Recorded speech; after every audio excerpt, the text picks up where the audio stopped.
Primeira carta de Paulo aos Coríntios, capítulo 15, a respeito da ressurreição. Ora, irmãos, desejo lembrar-vos o evangelho que já vos tenho anunciado, o qual recebestes e no qual permaneceis, pelo qual também sois salvos, se o retendes tal como o anunciei, se não é que crestes em vão.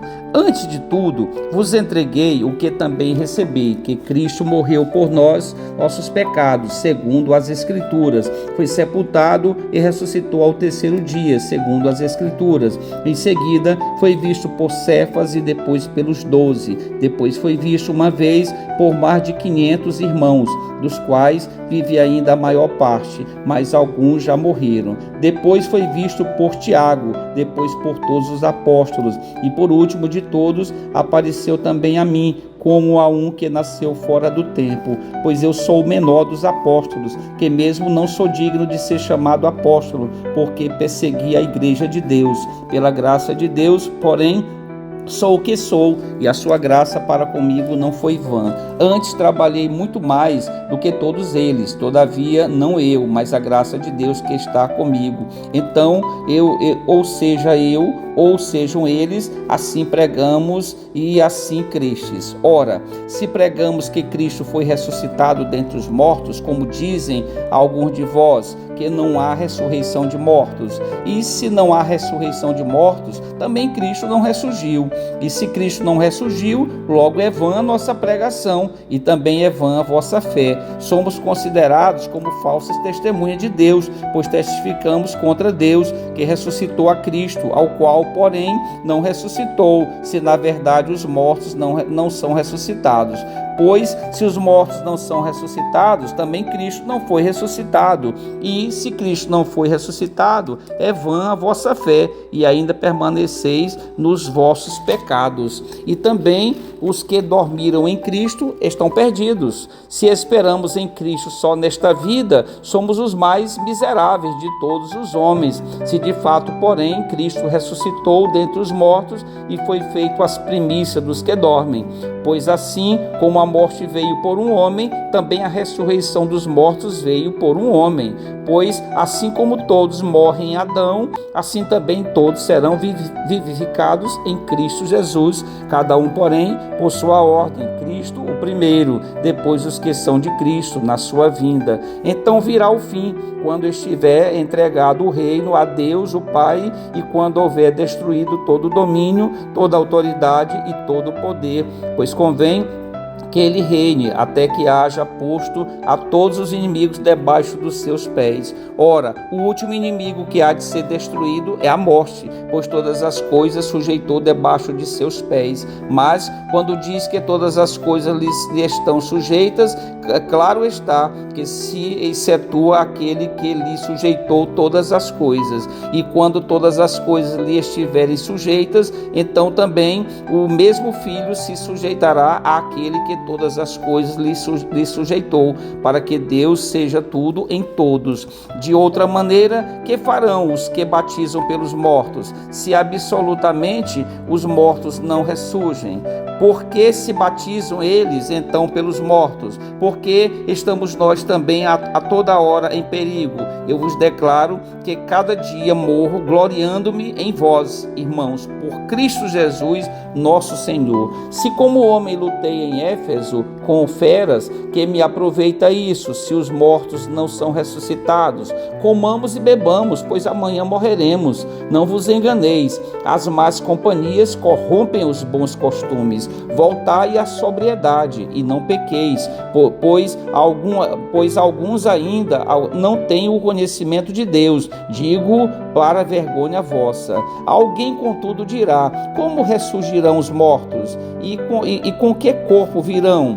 Insensato, o que tu semeias não é vivificado, se primeiro não morrer. E quando semeias, não semeias o corpo que há de nascer, mas o simples grão, como trigo, ou de qualquer outra semente. Deus, porém, dá-lhe o corpo como quer, e cada semente o seu próprio corpo. Nem toda a carne é a mesma. Uma é a carne dos homens, e a outra a dos animais, outra a das aves, e outra a dos peixes. E há corpos celestes e corpos terrestres, mas uma é a glória dos celestes e a outra dos terrestres. Uma é a glória do sol e a outra é a glória da lua e a outra a glória das estrelas. Uma estrela difere em glória de outra estrela. Assim também é a ressurreição dos mortos. Semeia-se o corpo em corrupção, é ressuscitado em incorrupção. Semeia-se em desonra, é ressuscitado em glória. Semeia-se em fraqueza, é ressuscitado em poder. Semeia-se corpo animal, é ressuscitado como espiritual. Se há corpo animal, há também corpo espiritual.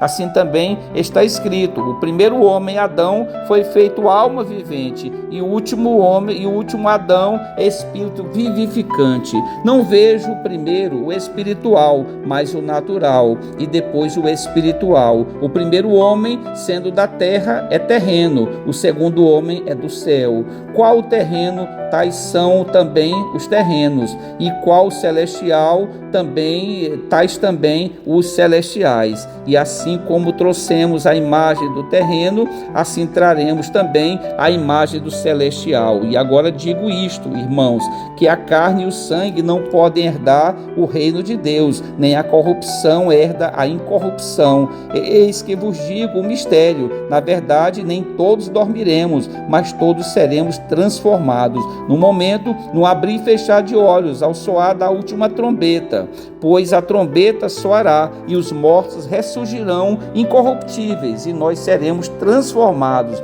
pois convém que aquilo que é corruptível se revista da incorruptibilidade, e aquilo que é mortal se revista da imortalidade. E quando o que é corruptível se revestir da incorruptibilidade e o que é mortal se revestir da imortalidade, então se cumprirá a palavra que está escrita: tragada foi a morte na vitória. Onde está, ó morte, o teu aguilhão? Onde está, ó morte, a tua vitória? Ora, o aguilhão da morte é o pecado, e a força do pecado é a lei.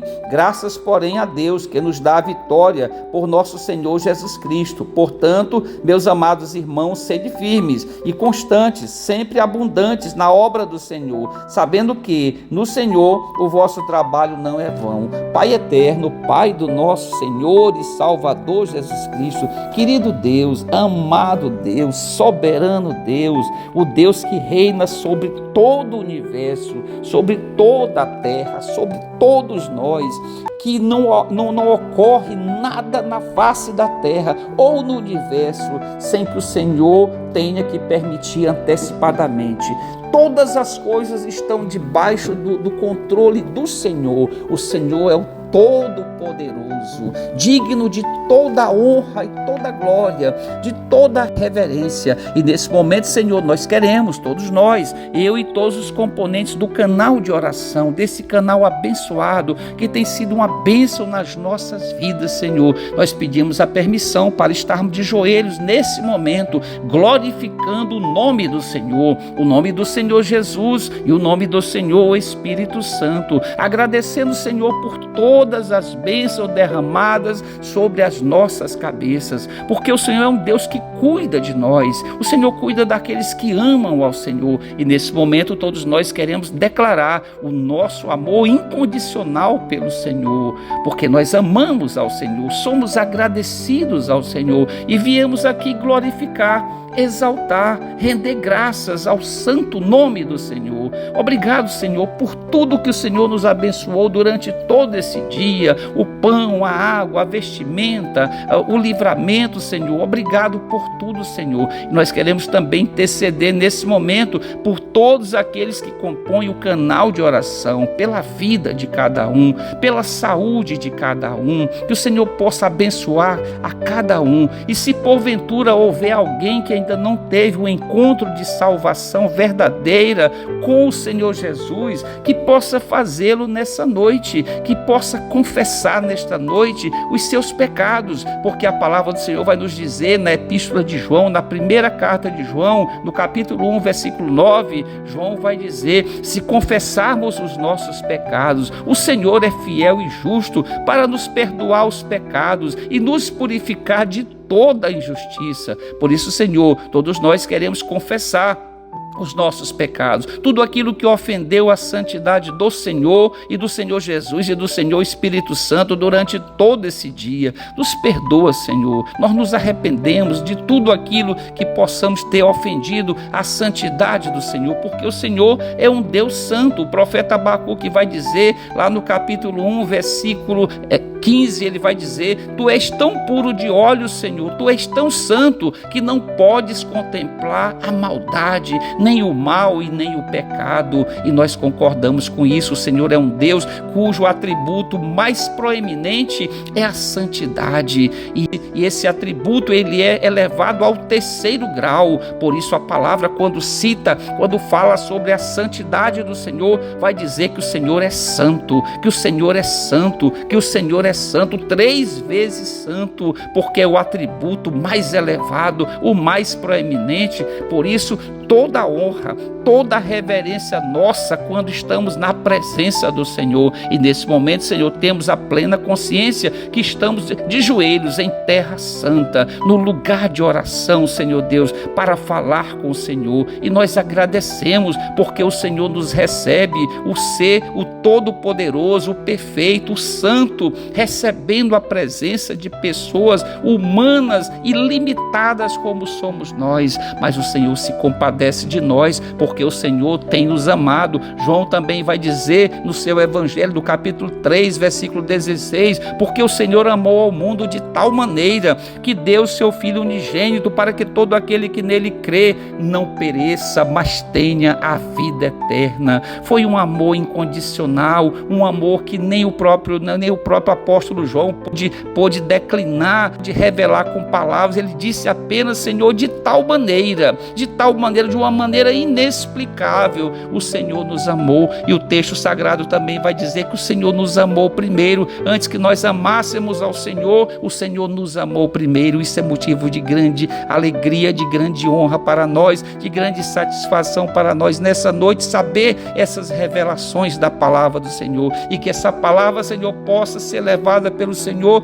o Espírito Santo, a muitos corações, a muitos ouvidos, a muitas almas nessa noite, gerando arrependimento e confissão de pecados, porque o primeiro discurso do Senhor Jesus no seu ministério terreno está relatado lá no Evangelho segundo o relato de Marcos, capítulo 1, versículo 15: arrependei-vos, porque está próximo o reino de Deus. E a palavra dessa noite é arrependimento, Senhor, arrependimento de pecados, confissão de pecados, para que nós possamos herdar a vida eterna, a vida, Senhor Deus, a vida eterna ao lado do Senhor Jesus. Nós queremos, Senhor Deus, nesse momento glorificar, exaltar, render graças ao santo nome do Senhor e dizermos todos juntos numa única voz, Senhor, nesta noite: glória ao Senhor Deus, glória ao Senhor Jesus e glória ao Senhor, o Espírito Santo.